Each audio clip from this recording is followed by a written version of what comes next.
அறத்தின் வழி நின்று வழிபடுத்த இனத்திற்கான ஒரு ஊடகம் வள்ளுவம். சப்ஸ்கிரைப் செய்து உறுதுணையாகுங்கள். பொருளாதாரம் கொடுத்து பெருந்துணையாகுங்கள். வள்ளுவம் நேயர்களுக்கு வணக்கம். அரசியல் பேசு நிகழ்ச்சிக்கு உங்களை வரவேற்பதில் மகிழ்ச்சி. என்று நம்மோடு இணைந்திருக்கிறார் மூத்த பத்திரிகையாளர் டெல்லியிலிருந்து ராஜகோபாலன் அவர்கள். சார் வணக்கம் sir. Namaste. How are you? நல்லா இருக்கீங்களா சார்? நல்லா இருக்கேன் சார். தமிழ்நாடு அரசியல் மிகவும் பரபரப்பாக போய்கிட்டு இருக்கிற இந்த நேரத்துல அண்ணாமலை அவர்கள் நேற்றைய தினத்துல டெல்லிக்கு வந்து தன்னுடைய ராஜினாமா கடிதத்தை பாஜகவினுடைய தேசிய தலைவரான நிதின் நவீன் அவர்களுக்கு கொடுத்துட்டு அதுக்கப்புறமா உள்துறை அமைச்சர் அமித்ஷா அவர்களையும் சந்திச்சு பேசியிருக்கிறதாக தகவல்கள் வெளியாயிருக்கு. எப்படி பாக்குறீங்க? அண்ணாமலை என்ன முடிவு எடுத்திருக்கிறார், பாஜக என்ன முடிவு எடுத்திருக்கிறது என்ற கேள்வி எழுகிறது. எப்படி பாக்குறீங்க? அண்ணாமலை என்ற பிம்பம் தமிழகத்தினுடைய பாரதிய ஜனதா கட்சியை ஊக்குவித்தார். நரேந்திர மோடி என்ற ஒரு நிழல் கீழே அவர் தன்னுடைய அரசியலை செய்தார். 3 வருடம் தமிழ்நாடு பாஜகவுடைய தலைவராக இருந்தார். நல்லதே செய்தார். அவருக்கு என்று நற்பெயரை எடுத்தார். பாஜக அதிமுகவுடன் நட்பு வைக்கக்கூடாது என்ற ஒரே வருத்தத்தில் இருந்ததனால் நாடாளுமன்ற தேர்தலில் தனியாக சென்றார். கண்டிப்பாக வாக்கு வங்கியை அதிகரித்தார். ஆனால் சீட்டு வரல. ஒரு அண்ணாமலையினால் மத்திய பாஜக தன்னுடைய ஆட்சியை இழந்தது மத்திய அரசாங்கத்தில். காரணம், அதிமுகவுடன் சென்றிருந்தால் 20 MP ஈஸியா வந்திருக்கும். சந்திரபாபு நாயுடுவோ அல்லது நிதிஷ்குமாருக்கோ தயவு தேவைப்பட்டிருக்காது. அதை இப்பொழுது பாஜகவினர் உணர்கிறார்கள். தலைவர்கள் என்னிடம் பேசும்போது சொன்னார்கள். சில முக்கிய தலைவர்கள் பகிர்ந்து கொண்டிருக்கிறார்கள்.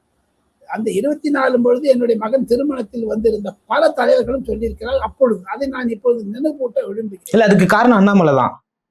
அவர் சொன்னார் தனியா போனோங்கிறதுனாலதான். இவர் வந்து ஜெயலலிதா பத்தி அங்க திட்டணும். நான் வந்து ராபின்சனோட ஃப்ரெண்டு. நான் உங்களுடைய ஃப்ரெண்டு எவனா ஒருத்தர் இருந்தாலும் அவங்கள்ட்ட போய் ராபின்சனை திட்ட முடியுமா? என்னால எனக்கு மரியாதை என்னாச்சு?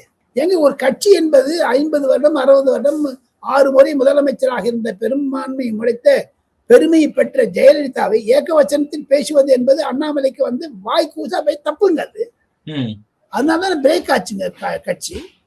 அவர் எடப்பாடி பழனிசாமி மேல திட்டுறாரு. இவர் யாருன்னு திட்டுறதுக்கு? அண்ணாமலையோட பேக்ரவுண்ட் என்ன சார்? போலீஸ் ஆபீசர் யாரும் இல்லைங்கிற, வயதில் இளைஞர் ஒண்ணும் இல்லைங்கிற. நான் 45 வருடம் நாடாளுமன்றத்தை நான் ரிப்போர்ட்டிங் செஞ்சதுனால இன்னைக்கு தைரியமா பேச முடியுது. அவர் 9 வருஷம் ஆபீசரா இருந்ததுனால intelligence, law and order, grievances, அப்புறமா பப்ளிக் ரிலேஷன்ஸ், விஜிலன்ஸ் எல்லாம் பேச முடியுது. நன்றாக பேசுகிறார். அந்த கவர்ச்சி என்பது விஜய் ஒருவருக்கும் ரஜினிகாந்த் ஒருவருக்கும் ஜெயலலிதா இருக்குமே தவிர அண்ணாமலைக்கு அந்த கவர்ச்சி வராது. அதிகாரத்தில் கவர்ச்சி இருக்கலாம். எது இருக்கணும்? ஒரு மாபெரும் கட்சியான பாரதிய ஜனதா கட்சி நீங்க போய் நேற்று முழுக்க செவ்வாய்க்கிழமை 3ஆம் தேதி 2ஆம் தேதி ஜூன் மாதம் ஒரு அகில இந்திய அளவிலேயே ஏதோ நரேந்திர மோடிக்கு பரபரப்பு வந்து விட்டது மாதிரி, சசி தரூர் மாதிரி இவர் காங்கிரஸ்ல இருக்க மாதிரி இவர் பண்ண ஆரம்பிச்சாரு. சசி தரூர் எப்படி வந்து ராகுல் காந்திக்கு தலைவலியா இருக்காரோ, மணிசங்கர் எப்படி ராகுல் காந்திக்கு தலைவலியா இருக்காரோ, இந்த மாதிரி அண்ணாமலை தலைவலி ஆயிட்டாரு நரேந்திர மோடிக்கும் அமித்ஷாவுக்கும். நேற்று கூட்டெல்லாம் தீட்டி அடிச்சிருக்காங்க. ராஜினாமாக்கு 5 மணி நேரத்தில் 5 வித லீலைகளை செய்தார் அண்ணாமலை. 11 மணிக்கு ராஜினாமான்னு சொன்னாரு. நான் டெல்லிக்கு வந்துட்டேன்னாரு. 11 மணிக்கு 5 பக்கம் கடிதம்னாரு. 12 மணிக்கு அந்த கடிதமே இல்லைன்னாரு. 1 மணிக்கு ராஜினாமான்னாரு. 1 மணிக்கு மத்திய அரசாங்கம் என்ன வந்து ராஜ்யசபாக்கு அனுப்புன்னு எனக்கு வாண்டான்னாரு. இவர் யாருங்க வாண்டான்னு சொல்றதுக்கு? எத்தனையோ பேர் ராஜ்யசபாக்கு வெயிட் பண்ணிட்டு இருக்காங்க. இவருக்கு ஆஃபர் பண்ணவே இல்லை. அதைத்தான் ஆங்கில தொலைக்காட்சியினுடைய நவிகா குமார் டிவியில போட்டிருக்காங்க. அதை நான் உங்களுக்கு போட்டு அனுப்புறேன். அதை போட்டு இந்த டெலிவிஷன்ல போட்டு காமிக்க. தவிர 6 மணிக்கு வந்து 5 மணிக்கு வந்து அமித்ஷா பாக்குறாரு. 20 நிமிடம் நடந்த மீட்டிங். அமித்ஷா திட்டவட்டமா சொல்லி விட்டார், நீங்க கட்சியினுடைய தலைமைக்கு கட்டுப்பாடு வாங்க, தனி கட்சி ஆரம்பிக்கிறதுனா போங்க. ராஜினாமா பண்ணோன்னா ஒரு ஆள் வந்து கட்சி தலைமையில வந்துட்டு காடியிலா போறேங்கிறது இன்னும் கலந்துக்கிறது. எதுக்கு இங்க காடியிலா போனோம்? காடியிலா போற சொல்றது யாரு? ஒண்ணு ராபின்சனை பிடிக்கல, நான் வரலப்பா தம்பி, எனக்கு வள்ளுவன் டிவி எனக்கு பிடிக்கலன்னு நான் சொல்லிடலாம். அது எனக்கு உரிமை இருக்குது இல்லையா? வள்ளுவன் டிவி வந்து ராஜகோபால வேண்டாம், எனக்கு இன்னொரு ஆள் XY Z கொடுங்க உரிமை இருக்குது. நான் யாருக்கு உங்க வள்ளுவனுடைய முதலாளியை திட்டுறதுக்கு? பாஜகவுடைய முதலாளி நரேந்திர மோடி, பாஜகவுடைய முதலாளி அமித்ஷா. அவங்க கிட்ட போய் கேள்வி கேட்கறதுக்கு நீங்க யாருங்க சார்? 5 பக்கம் கடிதம் வாங்கி வேற என்ன இருக்குது? அதை தவிர ஆக மொத்தம் அவருக்கு இருக்கக்கூடிய ஒரு நல்ல ஒரு எண்ணங்களை எல்லாம் ஒரு மணிசங்கரன் மாதிரியோ, சசி தரூர் மாதிரியோ, சுப்பிரமணிய சுவாமி மாதிரி ஆகி வருகிறாரோ என்ற அச்சம் எனக்கு இருக்கிறது. ஓகே. ஏன்னா அவர் வந்து பாலிடிக்ஸ்ல மிளிர வேண்டும் என்ற எண்ணமும் எனக்கு இருக்கிறது. சார் நேத்து என்னதான் சார் முடிவு எடுக்கப்பட்டது? அமித்ஷா என்ன சொல்றாரு? குழப்பம். விதை விதைத்தவர் மரத்துக்கு தண்ணி கொட்டினாரு, பழம் வரவில்லை, காய் காய்க்கவில்லை, மரம் செத்துருச்சு. இவரே ராஜினாமான்னாரு. ஏன்னா 5 ஆங்கில ஊடக தலைவர்கள் எனக்கு நன்றாக தெரியும். டெல்லியில் Times Now, Republic, News 18, India Today, இவங்க 4 பேருக்கு இவரே SMS பண்றது. I am going to Delhi. உடனே breaking news, Annamalai leaves for Delhi, Annamalai arrives in Delhi. இவர் யாருங்க? பிரைம் மினிஸ்டராங்க இவரு. எதுக்குங்க அவ்வளவு பில்டப்? இல்ல அந்த அளவுக்கு முக்கியத்துவமான ஒரு தலைவரா தமிழ்நாட்டுல இருந்திருக்காரு அப்படின்றதும் இருந்திருக்காரு தானுங்க, இருக்கலையேங்க. ஓகே. இருக்கக்கூடிய விஜய் சைலண்டா இருக்காருங்க. ஒரு சின்ன உதாரணத்தை சொல்றேன். விஜய் அவர்கள் பத்திரிகை நிருபர்களை பார்ப்பது கிடையாது. விஜய் அவர்கள் ட்விட்டர்ல பார்த்துக்கும் முயற்சி முடிச்சிடுறாரு. விஜய்க்கு பப்ளிக்ல சப்போர்ட் இருக்குது. இவர் பத்திரிக்கார சப்போர்ட்ல பப்ளிசிட்டி பண்ணிக்கிறாரு, பப்ளிக்ல சப்போர்ட் இல்லை. ரெண்டு கான்ட்ராஸ்ட் பாத்தீங்களா? இவர் வந்து I am meeting Narendra Modi at 4:45 அப்படின்னு SMS பண்ணுவாரு. அதை வச்சு எல்லாரும் ஸ்டோரி போடுவாங்க. எல்லாரும் அங்க 10 பேருக்கு அது கேமராமேனுக்கு அனுப்புவார். ஐ meeting at airport, please come அப்படின்னு. அவன் 10 பேர் சொல்ல, 10 பேர் வந்து அப்படி இல்லை, நான் சாயங்காலம் பேசுறேன், என் பிறந்த நாளுக்கு அப்புறம் பேசுறேன். என்னத்துக்கு இவ்வளவு பில்டப்? நான் ஒன்னேன்னு கேட்கறேன் தம்பி, தப்பா நினைச்சுக்காதீங்க. ஆனானப்பட்ட விடுதலை சிறுத்தை கட்சி தலைவர் திருமாவளவன் பல ஆண்டுகளாக எம்பியாக MLA-வாக இருந்து கட்சி நடத்துகிறார். வைகோ அவர்கள், மரியாதைக்குரிய வைகோ அவர்கள், நன்னா தெரியும் எனக்கு. 80 வயது தாத்தா அவர். என்னை விட பெய்து. அவரோட நான் பல நாடுகளுக்கு LTT பிரபாகரனை பார்ப்பதற்கு பல நாடுகள் சென்றிருக்கிறேன். இலங்கை இது யாழ்ப்பாணத்திற்கு அவரோட சென்றிருக்கிறேன். லண்டனுக்கு போயிருக்கேன் AP வெங்கடேஸ்வரனோட. அவர் ஆய்ச்சி இருக்காரு என்ன தினமணியினுடைய நிருபராக இருக்கும்போது. அவருக்கு இருக்கக்கூடிய புரிதல், அவ்வளவு பெரிய தலைவர், அவர் அழட்டிக்கிறது கிடையாதுங்க. அவர் கருணாநிதி எடுத்து முதலமைச்சர் ஆக்க வேண்டிய அளவுக்கு வந்தார். சென்னையில ஒரு மாபெரும் ஊர்வலம் நடத்தினார். மறுத்து திராவிட முன்னேற்ற கழகம் ஆட்சியை அமைக்க பிடிக்கும் என்றுதான் சொல்லி. 1. 3வது, சீமான் தனியா போறாரு. அவருக்கு இருக்கக்கூடிய ஒரு ஆரேட்டரி ஸ்கில், அவருக்கு இருக்கக்கூடிய அனுபவம். அவர் ஒரு நாளைக்கு ஒரு 10,000 பேரை பார்க்கிறாரு. அண்ணாமலை பண்ணாரா? 3 பேர் அரசியல் மாதிரி அண்ணாமலை அரசியல் பண்ணாரா? சீமான், வைகோ, திருமாவளவன். அவங்க கிட்ட கத்துங்க சாமி. அவங்களுடைய சீட்டை வெக்கேட் பண்ணா நீ போய் உட்காந்துங்க சாமி. அதுக்கு முன்னாடி எங்க துடி துடிக்கிறீங்க? உங்களுக்கு ஒரு நாள்ல உனக்கு பெரிய பப்ளிசிட்டி வந்துருச்சுன்னா யூ ஆர் நாட் லீடர். அதெல்லாம் புரிஞ்சுக்கணுங்க தம்பி. அதெல்லாம் புரிதலை கொண்டு வந்தது நேற்றினுடைய டெல்லி விஜயம். அவர் டெல்லி விஜயம் மூலமாக அவருக்கு ஒரு பெரிய கூட்டு விழுந்ததை அவர் புரிந்து கொண்டு இருப்பார். ஓகே சார், இதுக்கு இவருடைய அரசியலுக்கு பின்னாடி ரஜினிகாந்த் இருக்காரு. ரஜினிகாந்த், அண்ணாமலை பின்னாடி டிஎம்கே இருக்குன்னு சொல்லுங்க. பின்ன இந்த டிஎம்கே தானே கூப்பிட்டுட்டு அதிமுகவோட பேசுங்க, நம்ம எல்லாம் ஒன்னா இல்லைன்னு ஒரு தூபம் மாட்டாங்களா 5ஆம் தேதி மே மாசம் காட்டால. அது என்னது? அண்ணாமலை பின்னாடி டிஎம்கே இருக்கிறது என்பதை மத்திய பாஜக உணர்கிறது. அண்ணாமலை பின்னாடி டிஎம்கே இருக்கு. ஆமா, ரஜினிகாந்த் சைட்ல போயிட்டாரு. ரஜினிகாந்த் வந்து யோகி ஆதித்யநாத் பாக்குறாரு, மலையில போய் உட்காந்துக்கிறாரு. ரஜினிகாந்த் என்பது சரித்திரம். அது இனிமேல் அரசியல் பண்ண முடியாதுங்க அவரால். ஏன்னா ஒரு தரம் ஜனங்க பார்ப்பாங்க சார். அவருக்கு அந்த ஆட்டோ ரிக்ஷா சின்னம் வாங்கி கொடுக்க வேண்டும் என்று, அவருடைய கட்சியுடைய பெயரை ரிஜிஸ்டர் செய்ய வேண்டும் என்று யார் யார் பாடுபட்டார்களோ அவர்களை நான் நேராக பார்த்திருக்கிறேன். அருண் ஜேட்லியுடைய மகள் தான் எலெக்ஷன் கமிஷன்ல ஒரு அட்வொகேட்டா இருந்தாங்க ரஜினிகாந்துக்கு. 3:30 மணி அந்த அம்மா கையில ராட்டர் சின்ன லெட்டர் வாங்குது. 4 மணிக்கு ஒரு பிரஸ் கான்ஃபரன்ஸ் வச்சு நான் கட்சி நடத்துறேன்னு சொல்லிட்டாரு. பயந்தாங்கொல்லி, டர்போக்குன்னாரு அமித்ஷா எங்கிட்ட. டர்போக்குன்னு இந்தியில் சொன்னீங்கன்னா பயந்தாங்கொல்லின்னு அர்த்தம். அவர் பின்னாடி இவர் இந்த இன்னொரு பயந்தாங்கொல்லி போவார அண்ணாமலை. என்ன பேசுறீங்க? அவங்க கட்சி ஆரம்பிச்சு ஒரு 40 வருஷம் 50 வருஷம் உயிரை விட்டுருக்காங்க சார். இவர் குழு அரசியல் செஞ்சுட்டு ஜில்லு அரசியல் பண்ணிட்டு வேறு அரசியல் பண்ணிருக்காரா சார்? ஓகே சார், நேற்றைய தினத்துல தமிழ்நாட்டுல அண்ணாமலையோட ஆதரவாளர்கள் பாஜகவுல இருந்து அண்ணாமலை வெளியாகிறாருன்ற செய்தி சொன்ன உடனே பட்டாசு வெடிச்சு கொண்டாடினதை நாங்க செய்திகள்ல பார்த்தோம் சார். நல்லதுங்க, வரட்டுங்க. அவங்க மாதிரி அது ஒரு 2 நாள் உடைப்பாங்க, 3ஆம் நாள் உடைக்கும், பட்டாசு உடைக்க மாட்டாங்க சார். ஒரு 10 பேர் இங்க இருந்து அங்க போவோம், யாரும் இல்லைங்குது. ஆனான கட்சி அதிமுக கட்சி நடுங்குதுங்க. அந்த மாதிரி 2027 விஜய் அவர்கள் திமுகவை நடுங்க வைப்பாரு. அந்த சமயத்துல ஒரு ஸ்பேஸ் வேணும். அந்த ஸ்பேஸுக்கு நீங்க நியாயமா நாணயமா இருந்தீங்கன்னா உங்க மக்கள் உங்களை விரும்பி தேர்ந்தெடுப்பாங்க. நீ வறுமைக்கான இந்த மாதிரி ஜிகின அரசியல் பண்ண நடக்காது. ஓகே சார், இங்க தமிழ்நாட்டுல அண்ணாமலை ஒருவேளை புதிய கட்சி தொடங்கிட்டாருன்னா அண்ணாமலை வர்சஸ் விஜய்ன்ற மாதிரி போகணும்னு பேசிக்கிறாங்க. இந்த மாதிரி நடக்கிறதுக்கான வாய்ப்பு இருக்கா சார்? போக போக தான் பார்க்கணும் தம்பி. அண்ணாமலைக்கு இப்போ சசி தரூர் மாதிரி ஆயிட்டு வர்றாரு அண்ணாமலை. வேற ஒண்ணுமே. சசி தரூர் 3 தடவை எம்பியா இருந்திருக்காரு. இவர் ஒண்ணுமே இல்லையே. கட்சி ஆரம்பிப்பாரா சார்? முதல்ல கட்சி ஆரம்பிக்கிறதுக்கான ஏதாவது முன்னோட்டங்கள் ஆரம்பிக்க மாட்டாரு. பயங்கர வாய்ப்பே கிடையாது. கட்சி ஆரம்பிச்சா கூட பொதுப்பணி மன்றம் மாதிரி ஆரம்பிச்சுட்டு விட்டுருவாரு தவிர, அது பாஜகவுடைய அனுமதியுடன் ஆரம்பிச்சாங்கன்னா அது வேற விஷயம்.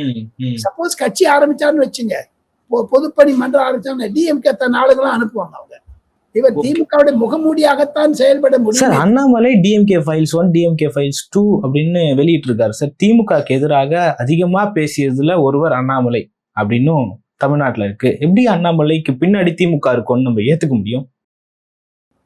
நல்ல கேள்வி. நல்ல கேள்வி. செந்தில் பாலாஜி வாட்சி பத்தி சொன்னார். அப்புறம் என்ன ஆச்சுங்க? அது வந்துங்களா? செந்தில் பாலாஜி உறவினர் என்று சொல்லுகிறார்களா? அதுக்கு என்ன ஆச்சு? எத்தனையோ சில குற்றச்சாட்டுகள் அவர் மீது இருக்கு, நிரூபிக்கப்படாத குற்றச்சாட்டுகள். எத்தனையோ பேர் பேசுறாங்களே. டிஆர் பாலு கிட்ட கேஸ் போட்டாரு, உண்மையை நல்லா பண்ணார், பெஸ்ட் பண்ணாரு. இப்ப அந்த கேஸுடைய நிலைமை என்ன? என்னைக்கு வரப்போகுது? அன்னைக்கு அண்ணாமலை போவாரா?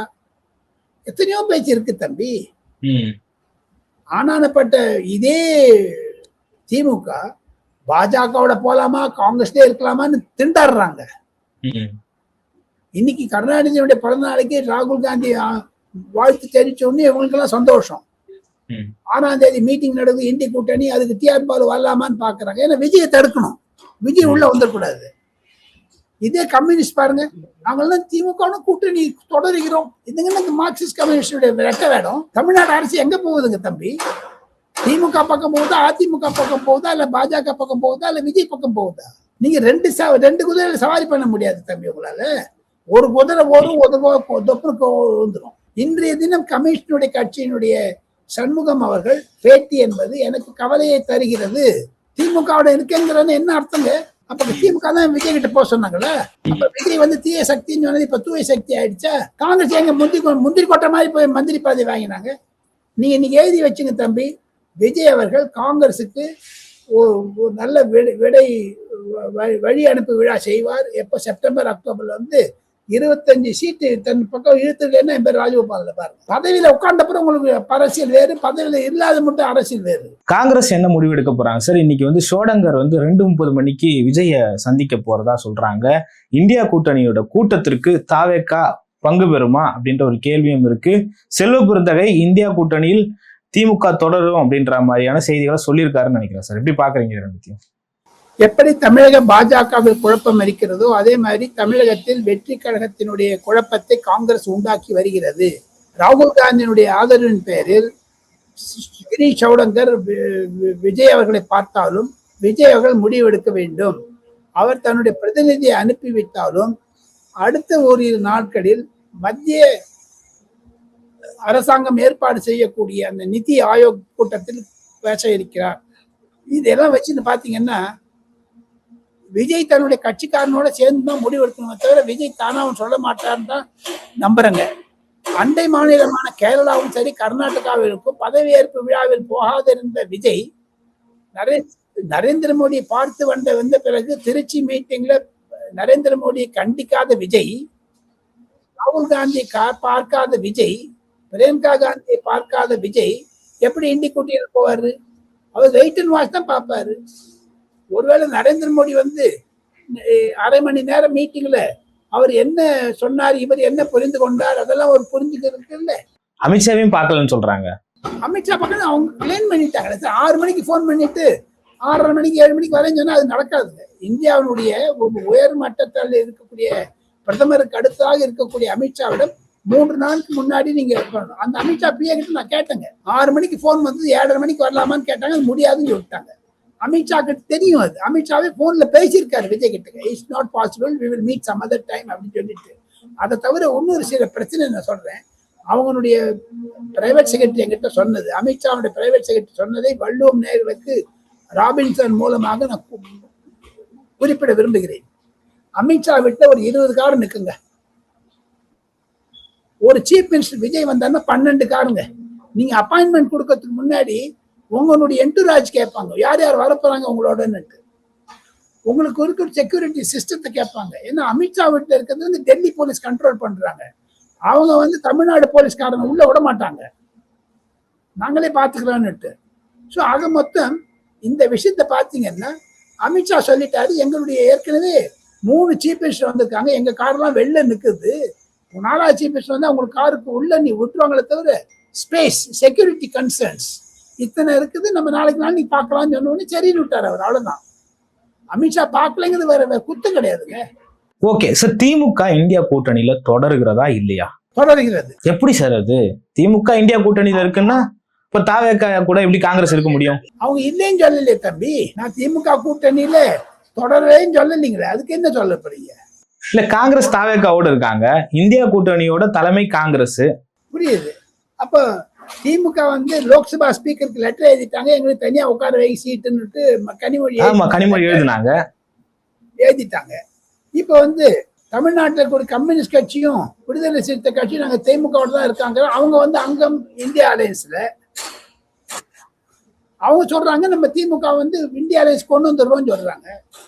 அகிலேஷ் யாதவ் ஸ்டாலின் கிட்ட பேசியிருக்காரு, விஜயை தடுக்க வேண்டும் என்றால் திமுக இந்தி கூட்டணியில் தான் இருக்கும். அப்ப விஜய் வரது தடுப்பாங்க. புரியுதுங்களா உங்களுக்கு? அப்ப சட்டமன்ற தேர்தல்ல மட்டும் தாவேகாவோட காங்கிரஸ் கூட்டணி, பாராளுமன்ற தேர்தல்ல திமுகவோட கூட்டணியா சார்? அது பாராளுமன்ற தேர்தல்ல பாத்துக்கலாம். இப்ப என்னது பார்க்கணும்? எப்படி வந்து இந்தி கூட்டணி சொல்லிட்டாங்க, பார்லிமெண்ட் தான் இந்தி கூட்டணி, மீதி எல்லாம் ஒண்ணுமே கிடையாது.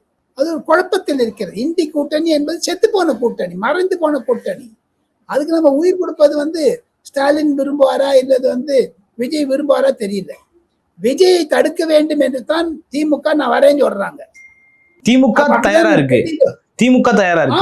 உதயநிதி ஸ்டாலின் சொன்னாரு சார், இனி ஒருபோதும் காங்கிரஸோடு கூட்டணி வைக்க முடியாது, கூடாதுன்னு சொல்றாரு. காங்கிரஸ் தானே சொன்னாரு இந்தி கூட்டணி. அகிலேஷ் யாதவ் இருக்காரு, தேஜஸ்வி யாதவ் இருக்காரு, மம்தா பானர்ஜி இருக்காங்க, உத்தவ் தாக்கரே, ஓமர் அப்துல்லா இருக்காங்க. தலைமை காங்கிரஸ் தான். அவங்களோட இப்போ மம்தா பானர்ஜியோட இருக்கேங்கிறாங்களே, அதுவே என்ன சொல்றீங்க? இதெல்லாம் வச்சு பார்த்தா ஒரு கேதி கூத்தா தானே இருக்குது. இந்தி கூட்டணியில கிரீஷ் சோழர்கள் பார்த்துட்டாருன்னா முடிஞ்சிருமா? விஜய் ஒத்துணுவாரா? விஜய் பார்த்துட்டே இருப்பாரு டிஎம்கே இருக்கானா இல்லையான்னுட்டு, டிஎம்கே பார்த்துட்டே இருப்பாங்க விஜய் இருக்கானா இல்லையான்னுட்டு. ஸோ 2 பேருக்கும் மோதல் விடுவது காங்கிரஸுடைய தொழிலா இருக்குதா? செல்வ பெருந்து ஏன் சொல்றாரு இந்தி கூட்டணி திமுக நீடிக்கும் இருக்கும்லாம் சொல்லிட்டு, இவர் ஏன் போய் விஜய் பார்க்கிறாரு? ஆக மொத்தம் காங்கிரஸ் எப்பவுமே இரட்டை குழப்பத்தில் உண்டாக்கித்தான் இருக்கும். ஓகே சார், ராஜ்யசபா எம்பி இப்போ வந்து சிவி சண்முகம் அந்த இடத்துல ராஜினாமா பண்ண இடத்துல திரும்பவும் தேர்தலுக்கான நேற்றைய தினத்துல அந்த இது வந்திருக்கு. அதுல வந்து தாவேகா தரப்புல இருந்தோ காங்கிரஸ்க்கு கொடுப்பாங்களா அப்படின்ற ஒரு கேள்வி இருக்கு. அந்த கேள்விக்கும் முதலமைச்சர் பதில் சொல்லுவாருன்னு சொல்லிட்டு செல்வ பெருந்தகை சொல்லியிருக்காரு. இன்னைக்கு அதை சம்பந்தமாகவும் கிரீஷ் சோடங்கர் விஜயை 2:30 மணிக்கு சந்திச்சு பேசுறதா சொல்லியிருக்காங்க. காங்கிரஸுக்கு இன்னொரு ராஜ்யசபா எம்பி கிடைக்குமா தாவேகா மூலியமாக என்ற ஒரு கேள்வியும் இருக்கு. கேட்டுட்டீங்கல்ல, பதில் சொல்லட்டுமா? ஏங்க காங்கிரஸ் ஏங்க அவ்வளவு பேராசை? ஆட்சி அமைக்க போறாங்களா? ராஜ்யசபாவில் உங்களுக்கு நம்பர் வந்துட்டு எதுக்கு வாங்குறாங்க தெரியுமா? மல்லிகார்ஜுன் கார்கே எதிர்கட்சி தலைவராக தொடர்வது கடினம். 23 சீட் தான் இருக்குது. அது 24, 25 பண்றது தான் வாங்குறாங்க. 25 சீட் இருந்தா மல்லிகார்ஜுன் கார்கே அவரு ரிட்டையர் ஆறாரு. நாளைக்கு அவர் மீண்டும் தேர்ந்தெடுப்பாரா இல்ல சித்தராமையா வராரா தெரியாது. இன்னொன்னு சொல்றேன், டிஎம்கே கிட்ட இருக்கச்சு கிறிஸ்டோபர் கிட்ட ஒரு டிக்கெட் வாங்கிட்டாங்க காங்கிரஸ். இப்ப தாவேகாவில் இருக்கிறது ஒண்ணு வாங்கிடுவாங்க. எப்படி இது 2 வருஷம் தான். சிவி சண்முகத்துக்கு 1.5 வருஷம், இந்த கிறிஸ்டி சோழங்கிறது 6 வருஷம். இந்த 2 வருஷம் வந்ததுனால இன்னைக்கு நீங்க வந்து வெற்றி பெற்றுடலாம், எதிர்கட்சி தலைவராக மல்லிகார்ஜுன் வரலாம். அதுக்காக தான் அடிச்சுக்கிறாங்க. ஏன்னா காங்கிரஸ்ல திக்விஜய் சிங் ரிட்டையர் ஆறாரு, நிறைய பேர் ரிட்டையர் ஆறாங்க. காங்கிரஸோட எண்ணிக்கை குறைகிறது ராஜ்யசபாவில். அதனால தான் முட்டு கொடுக்குறாங்க. ஒண்ணு நான் ஒன்னே ஒன்று கேட்கிறேன். வள்ளுவம் தொலைக்காட்சியை விஜய் பார்ப்பாரே ஆனால் நானும் அதை இன்டர்நெட்ல போடுறேன். ராபின்சன் ராஜகோபாலனுடைய பேச்சுவார்த்தை, திராவிட முன்னேற்ற கழகத்திலிருந்து காங்கிரஸ் ஒரு சீட்டு வாங்கியது, அதற்கு தாங்கள் இன்னொரு சீட் கொடுத்தும் காங்கிரஸுக்கு மரியாதை செய்வீர்களா விஜய் அவர்களே? ஒண்ணு. ரெண்டாவது, உங்க கட்சியில உழைச்சி வந்திருக்காங்க, உங்களை வந்து முதலமைச்சராக வச்சிருக்காங்க தமிழ் வெற்றி கழகத்திலேருந்து. ஐயா விஜய் அவர்களே, உங்களுடைய கட்சிக்கு சொல்லுங்களா, இல்ல ஓசியில பிரயாணம் செய்யக்கூடிய டிக்கெட் வாங்காத பிரயாணம் செய்யக்கூடிய காங்கிரஸுக்கு கொடுப்பீங்களா? எங்க தாவேகா வந்து காங்கிரஸோட இருந்துங்களா அந்த எலெக்ஷன் போது? அவன் தாவேகா தொண்டை கஷ்டப்பட்டு வந்திருக்காங்க, எல்லாருக்கும் மந்திரி பதவி கொடுத்தாரு, வாழ்த்துக்கள். நான் போன மாதிரி உங்களுக்கு சொன்ன மாதிரி 2 பிராமணனுக்கு சீட் கொடுத்திருக்காரு, வாழ்த்துக்கள். அது சீமாங்கிட்ட கத்துட்டாரு, வாழ்த்துக்கள். ஆனா நீ வந்து காங்கிரஸுக்கு சீட் கொடுத்துட்டு நீங்க எல்லாம் நக்கிட்டு இருப்பீங்களா சார்? உங்களுக்கு தமிழ் வெற்றி கழகத்துக்கு ஒரு நாடாளுமன்றத்தை ஒரு பாராளுமன்ற உறுப்பினர் வேண்டாமா? முதல்ல அவங்க அப்பாவை சந்திரசேகரன் அனுப்புறதா இருந்தாரு, அப்புறம் திரிஷாவை அனுப்புறதா இருந்தாரு, அப்புறம் கட்சிக்காரன் அனுப்புறதா இருந்தாங்க. இப்ப காங்கிரஸ் நடுவர் வந்து நொட்டை கொடுக்குறாங்க. இப்போ செல்வ பெருந்தைக்கு கொடுக்கணும். இது என்னங்க செல்வ பெருந்தை? இதே செல்வ பெருந்தைக்கு வந்து திமுகவோட இருந்தாரு. என்ன கன்ஃபியூஷன். அதுல இருந்து விஜய் வெளியில வரணும்னா ஒரு சாதாரண ஒரு தொண்டர், அவருக்கு ராஜ்யசபா கொடுத்துருங்க. இந்த வாட்டி பிரச்சனையை முடிச்சுங்க, அப்புறம் பாத்துக்கிறோம். ஓகே சார், மதிமுகவினுடைய பொதுச் செயலாளராக இருக்கக்கூடிய துரை வைகோ அவர்கள், நாங்க வந்து துரதிருஷ்டவசமா திமுகவினுடைய உதயசூரியன் சின்னத்துல நின்னோம், ஒருவேளை தனிச்சின்னத்துல நின்றுந்தா நாங்க ஆதரவு கொடுத்திருப்போம் அப்படின்ற மாதிரி பேசியிருந்தாரு. தனித்து விடப்படுகிறதா திமுக என்ற ஒரு கேள்வியும் வருது. எப்படி பாக்குறீங்க இத? திமுக தனித்து விடப்படவில்லை. அவருடன் இருக்கக்கூடிய கூட்டணிகள் திமுகவை விடவும் இல்லை. காரணம் என்ன என்று கேட்டால் பாஜக பயமுறுத்தினார் ஸ்டாலின். இப்போ ஸ்டாலின் கிட்ட போறதுக்கு எல்லாரும் பயப்படுறாங்க. கம்யூனிஸ்ட் வண்டி தான் ஜாலரா அடிக்கிறாங்க. கம்யூனிஸ்ட் ஜிங் சிக்கு ஜிங் சிக்கு ஜிங். எங்க கம்யூனிஸ்ட் நிலைப்பாடு சொல்லுங்களே தம்பி. தமிழ் வெற்றி கழகத்திற்கு சம்பந்தம் கொடுக்குறாங்க, சப்போர்ட் கொடுக்குறாங்க, பாஜக வரக்கூடாது. பாஜக ஒரு எம்எல்ஏ, சரியா? அதே சமயத்தை தமிழகத்தில் சமுதாயம் சமூக நீதி வேண்டும் என்று நாங்கள் திமுகவை சப்போர்ட் பண்றோங்கிறாரு. யாரு? சண்முகம் இன்னைக்கு பிரஸ் கான்ஃபரன்ஸ் சொல்லியிருக்காரு. ஆக ரெட்டை குதிரத்தை நீங்க சவால் பண்ணிட்டு கடைசி சமயத்துல திமுகவை கண்டு அனைத்து கட்சிகளும் ஓடுவதற்கு முக்கிய காரணம் என்ன என்று கேட்டால் உதயநிதியை முதலமைச்சராக்குகிறார் என்ற பயத்தினால்தான் திமுக வந்து தன்னுடைய தோழமை கட்சிகளை 2 பண்ணி வச்சது. உங்களுக்கு ஏற்கனவே நான் உங்கள்கிட்ட பேசியிருக்கேன் அதை பத்தி. வைகோவை 2 பண்ணாங்க, மல்லை சத்யாவை எடுத்தாங்க, ஆதவர்ஜனாவை எடுத்தாங்க, இதே சண்முகம் வந்திருக்காரு. அதுக்கு முன்னாடி இந்த சோ பாலகிருஷ்ணன் எடுத்தாங்க, காங்கிரஸை உடைச்சாங்க. செல்வ பெருந்தை இந்த பக்கம் வச்சிருக்காரு. செல்வ பெருந்தைக்கு 2 பக்கத்துல அங்க அந்த பக்கம் போயிட்டாரு. இப்ப தாவேகா பக்கம் செல்வ பெருந்தை காங்கிரஸுடைய எதிராளியாக தானே இருந்தாரு, காங்கிரஸ் பேசுவதற்கு எதிராகத்தானே இருந்தாரு. தமிழக காங்கிரஸ் கமிட்டியில் இருந்தா கூட மாணிக் தாக்கூருக்கு எதிராக இருந்தாரு இல்லையா? மாணிக் தாக்கூர் ஜோதிமணி எதிராக இருந்தாங்க. அதெல்லாம் சரித்திரத்தை மறந்துட்டீங்களா? ஸோ ஆக மொத்தம் என்னை பொறுத்த மட்டில் திராவிட முன்னேற்ற கழகம் தனித்து விடப்பட்டது. அதை யாரும் சீண்டுபவர் கிடையாது. இனி திமுகவிற்கு வெறும் கம்யூனிஸ்ட் தான் தோழராக இருப்பார்களே தவிர காங்கிரஸ் கூட அவரிடம் விலகி விட்டது. ஓகே சார், பல்வேறு கருத்துக்களை பகிர்ந்து கொண்டீங்க. மற்றும் ஒரு காலம் சந்திப்போம். நன்றி சார்.